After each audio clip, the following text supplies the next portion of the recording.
வணக்கம் இன்டர்நெட். இது உங்கள் Jaimani farm 3J auto expert. Royal என்ஃபீல்டில் இப்போ வந்து கிட்டத்தட்ட 2,37,000 பைக்கை வந்து ரீகால் பண்ணியிருக்காங்க தொழில்நுட்ப கோளாறுக்காக. அதை பற்றி டீட்டெயில் இன்ஃபர்மேஷன் வந்து நேற்று ஒரு வீடியோவில் போட்டிருந்தோம். பட் இன்றைக்கி வந்து அதை விட ஒரு அப்டேட்டட் ஒரு இன்ஃபர்மேஷன் கிடச்சிருக்கு. என்ன அப்படின்னா, நம்மளே அந்த லிங்க்கில் வெஹிக்கிளோட டீட்டெயில்ஸை போட்டு நம்ம பைக் இதில் அஃபெக்ட் ஆயிருக்கா இல்லையா அப்படிங்கிறத தெரிஞ்சுக்கலாம்.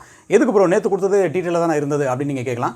நான் இதில் வந்து சில பேர் நல்லா புரிஞ்சுக்கிட்டீங்க. பட் பல பேருக்கு இன்னும் வந்து இது ஒரு கிளாரிஃபை ஆகலை. நம்ம சொன்னது இன்னும் கொஞ்சம் தெளிவாக சொல்லியிருக்கணுமோ அப்படின்ட்டு எனக்கு ஒரு சின்ன சந்தேகம். இன்றைக்கி வந்து ராயல் என்ஃபீல்ட்லேருந்து ஒரு லிங்க் வந்து நமக்கு வந்து லீக் ஆயிருக்கு. ஸோ இந்த லிங்க்கில் உங்கள் பைக்கோட சேசிஸ் நம்பர் போட்டு உங்கள் பைக்கு இந்த தொழில்நுட்ப கோளாறுனால பாதிக்கப்பட்டிருக்கா இல்லையா அப்படிங்கிறத எப்படி செக் பண்ணுறது அப்படின்னு பார்த்துலாம். இந்த லிங்க் வந்து கீழே இருக்கிற டிஸ்கிரிப்ஷனில் நான் கொடுத்துருக்கிறேன், கமெண்ட்லேயே நான் கொடுத்துருக்கிறேன். இந்த லிங்கை கிளிக் பண்ண உடனே ராயல் என்ஃபீல்டோட பேஜ் வந்து ஓப்பன் ஆகுது. இந்த பேஜில் நீங்கள் என்னெல்லாம் பார்க்க முடியும் அப்படின்னு பார்த்தீங்கன்னா, ஃபஸ்ட்டு வந்து ஒரு டீட்டெயில்டு அவங்களோட செல்ஃப் எக்ஸ்ப்ளனேஷனே கொடுத்துருக்காங்க. இந்த கம்ப்ளைண்ட் எதனால் வந்துச்சு, இந்த கம்ப்ளைண்ட்னால என்னென்ன ப்ராப்ளம் வரும் அப்படின்ட்டு. அப்படியே கீழே வந்தீங்கன்னு வச்சுக்கோங்களேன், இதில் சேசிஸ் நம்பர் அப்படின்ட்டு ஒரு காலம் கொடுத்துருக்காங்க பாருங்கள். அந்த சேசிஸ் நம்பரை போகிறதுக்கு முன்னாடி உங்களுடைய பைக்கோட ஆர்சி புக்கோ இல்லை நீங்கள் பைக் வாங்கும்போது ஒரு பில்லு கொடுத்துருப்பாங்க பாருங்கள். அதில் இன்ஜின் நம்பர், சேசிஸ் நம்பர், உங்கள் பேரெல்லாம் போட்டிருக்கோம். ஸோ அந்த எய்தர் ஆர்சி புக்கு இல்லை இன்சூரன்ஸ் இல்லை உங்கள் பில்லு, இதில் மூணில் ஏதாவது ஒன்று கையில் எடுத்து வச்சுக்கோங்க. ஸோ அந்த சேசிஸ் நம்பர்னு போட்டிருக்கிற இடத்துல இப்போ நீங்கள் 17 டிஜிட் சேசிஸ் நம்பர்னு உங்கள் ஆர்சி புக்கில் போட்டிருக்கும் பாருங்கள், அந்த கார்டில் அந்த 17 டிஜிட் நீங்கள் இதில் டைப் பண்ணணும். டைப் பண்ணிட்டு செக் ஸ்டேட்டஸ் அப்படின்னு கொடுத்தீங்கன்னா பேஜ் லோட் ஆகி நெக்ஸ்ட் பேஜுக்கு போகுது. என்னோடய பைக் வந்து பார்த்திங்கன்னா, நான் நவம்பரில் டெலிவரி எடுத்தது மேபி ப்ரொடக்ஷன் வந்து அக்டோபரில் இருக்கலாம் 2020.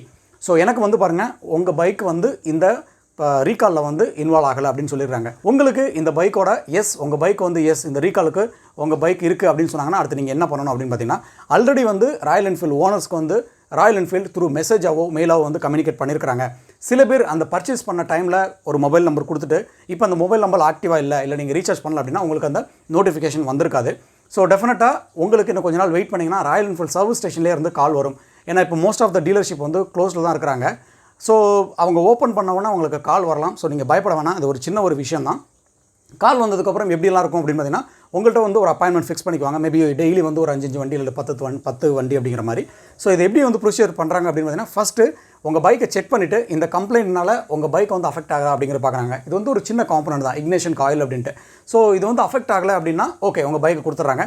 இல்லை அதோட பெர்ஃபார்மன்ஸில் கொஞ்சம் ஒரு சின்ன ஒரு மார்ஜினலான ஒரு டிஃப்ரென்ஸ் இருந்தால் கூட அதை டியூன் பண்ணி சரியாக வர்ற மாதிரி பண்ணி கொடுத்துட்றாங்க. இல்லை இதை வந்து ரீப்ளேஸ் பண்ணி தான் ஆகணும் அப்படின்னா உங்கள் பைக்கை வந்து அண்டர் வாரண்டியில் வந்து ஃப்ரீயாகவே பண்ணி கொடுத்துட்றாங்க. So Royal Enfield owner especially இந்த மெட்டியோர், கிளாசிக், அப்புறம் புல்லட், இந்த BS6 2020 அண்ட் 2021 மாடல் யூஸ் பண்ணுற கஸ்டமர்ஸ் வந்து பயத்தில் இருந்தீங்க அப்படின்னா நீங்கள் இதுமாதிரி பயப்பட தேவையில்லை. இதை பற்றி இன்னும் டீட்டெயில்டாக வேணும் அப்படின்னா எந்தெந்த மந்தில் மேனுஃபேக்சரான பைக்குக்கு தான் இது அஃபெக்டாக இருக்குது அப்படிங்கிற டீட்டெயிலில் இதுக்கு முன்னாடி இருந்த வீடியோ நீங்கள் பார்த்து தெரிஞ்சுக்கலாம். அதோட லிங்க் நான் டிஸ்கிரிப்ஷனில் கொடுக்குறேன். ஸோ இப்போ கொடுத்த இன்ஃபர்மேஷன் உங்களுக்கு யூஸ்ஃபுல்லாக இருக்கும்னு நினைக்கிறேன். ஸோ வேறு ஏதாவது அப்டேட் வந்தாலும் இமீடியட்டாக உங்களுக்கு நான் போஸ்ட் பண்ணுறேன். Stay tune, always where helmet and right safe.